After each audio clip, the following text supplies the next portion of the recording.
All right, hey guys, OFD checking in here, and I just got done pulling the factory Hardlex crystal, I should say. Yeah, I guess it's Hardlex out of my Orient Kano. And I wanted to show you guys a couple things. First of all, I wanted to show you that, the Kano is a 44 millimeter watch. So I wanted to show you, I just recently watched a video on removing the movement and changing the crystal in the Mako series, the Mako 2 series.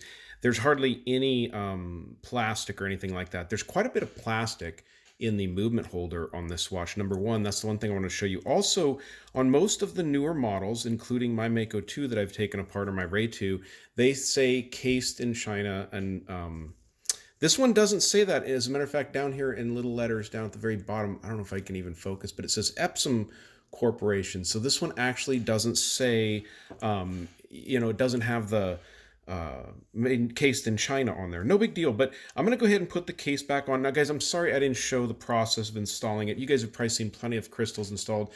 I use this inexpensive crystal installer. I got a domed sapphire crystal from Crystal Times Horology. It cost me like $37. And like I said, guys, I'm sorry I didn't do the whole thing. I'll be honest with you. This is the very first crystal change I've done. And it was, as a matter of fact, I wasn't sure I could do it the way I did it. I hate removing the bezels from watches, and I didn't remove the bezel from this one while doing it. You don't necessarily have to, because it will pop right out of there without removing the bezel, and makes it a lot easier. So I'm going to go ahead and slide the case back on the watch here. Go ahead and tighten it down. And again, I know this isn't really a how-to video. I just wanted to note those differences, those slight differences in the cases, and that they don't say cased in China. Now, this is a JDM model I picked up from shopping in Japan. So it actually says, made in Japan on the back of the case. It says, I don't think it says it anywhere else. I think it's just on the back of the case. Go ahead and screw this down, and we'll get the crown screwed down. And hopefully everything on the watch is working. That should be tight enough. Get that crown screwed in. Make sure everything on this puppy is working good.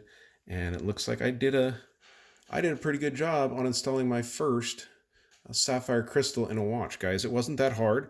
I bought the tool. I'll tell you, it popped out a lot easier than it popped back in. Now let me make sure that I didn't get any dust. Did I get any dust underneath there?